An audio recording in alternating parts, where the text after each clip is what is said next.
2 wide receivers, Uh-huh. quarterback. Yeah. You got quarterback, 2 wide receivers. You got to have a tight end. And what else was it? That sounds like we've done this before. Sounds like 7 on 7. And a running back. So you got a running back. So that's five players. Okay. This is right now. If the Olympics started now, who would you pull from the NFL? Tyreek Hill. Quarterback? Patrick Mahomes. Patrick Mahomes is your quarterback? Mahomes, Tyreek Hill, Justin Jefferson, Christian McCaffrey, and Travis Kelce. Dang. It's really. It shouldn't be that complex of a question. It's really not. Wait, I just agreed on every position right there. Those are the best. The best at So the wait, position. let's slow down. Okay, so, What do you mean? You saying Patrick Mahomes? No, you thought this was gonna be a debate? Number 1 quarterback. Patrick Mahomes, number 1 quarterback. Number 1 wide receiver. Tyreek Hill. Hill. Number 2 wide receiver. Justin Jefferson. Tight end. Number 1 tight end. Travis Kelce. Travis Kelce.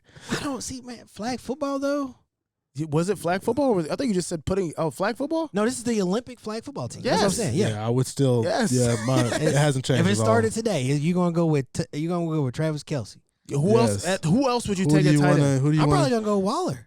Why? Really? What has he done? I mean, he's faster, but he's faster and probably honestly probably a better athlete all around. So what does speed have to do? Okay, with so but in a football game, in a normal football game, I'm taking Travis Kelce, especially with Patrick Mahomes. But I mean, in a he's gonna moss everybody. Okay, so he's more athletic. He's gonna moss everybody. Travis Kelce has quite possibly the best hands. I think he's probably got the best catch ratio in the NFL. Well, I mean, when best. you only do 5-yard You curl literally route. Still gotta catch the ball. He's Still wide. gotta catch the ball. How many contested catches are he really But you doing? also have to realize, well, his first 2 seasons, they wanted to get rid of him. They hated Travis Kelce because he dropped the ball all the time. That's fine. Fans hate. That's You fine. hear that all the time. You hear that all the time. In flag football, it's like I'm taking Waller. I'm 100% not taking Darren Waller. Travis Kelce runs better routes. He might not be faster. He might not. Maybe he's not going to go for a 50-50 ball. But in flag football, I'm not fucking throwing a 50-50 ball to Travis Kelce when I've got Justin Jefferson and Tyreek Hill on my team. And then Christian McCaffrey. Yeah, I don't think first of all, I don't know if a country's gonna really be able to hold these guys. Maybe though. I don't know. I mean, it depends. It depends. Like how many? I don't know how many guys in the NFL are from other countries. I think the NFL probably has the least amount of guys in the NFL from other countries. But they do have now that pathway system. Like speaking of, like the dude's literally from Africa, has never played organized football. Yeah. And is in the NFL. And he plays on defense. He's on the D line. He's never played organized football ever. I will say this. That's crazy to me. If you've never played organized football, the D line is probably the least instructive position. You literally have a job. Go tackle quarterback. Yeah, just figure it out. They literally, hey, A gap, B gap, shoot the gap. If you want to stunt, there's not very many. It ain't very complex. Yeah, it's not complicated at all. Yeah, you heard Lawrence Taylor even say, "I never knew what my assignment was." Probably not. Probably not. He was high though too. I see like Joey Bosa and them. I mean, they're lining up like. Speaking wide. of Lawrence Taylor, I'm like, if we're can't on be the right. subject, because everybody wanted to compare Micah Parsons to him, which honestly, after this season, I don't really think there's much of a comparison. Micah Parsons, great, phenomenal athlete. I don't know if you pay attention to the content we put out. I know you got a podcast. Love to make it on there if you want to talk about our takes. But I don't think that there will ever be a defensive player that is great. Obviously, there's one other, Aaron Donald. But I mean, what Lawrence Taylor did was just.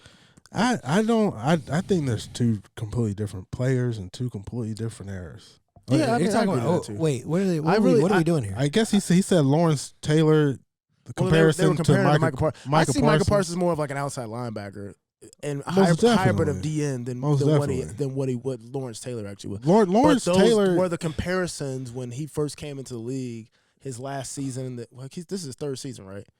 Something like that. Yeah, Maybe. like that. That was the guy that compared him to. I'm just like, I don't know. But this is 2 completely different games. I just love when man. Lawrence Taylor said, he's like, hey, when you hear any conversation, there, what did he say? He's like, there's always, next to my name, there is always the greatest. Something like that. He said something like that.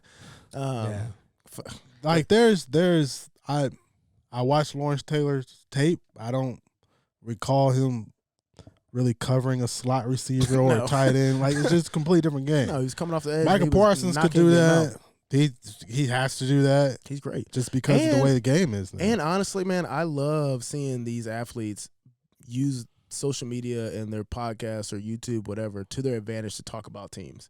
I love seeing him talk about why Daniel Jones was still out on the field in a blowout. That made a lot of sense to me. Yeah. I loved hearing him talk about Homeboy trying to get Chris Jones to badmouth. Was it Chris Jones? Yeah. It was Chris Jones post game. Yeah, and it's like he's an ex-player. Yeah. So I personally love seeing that. I think it's great.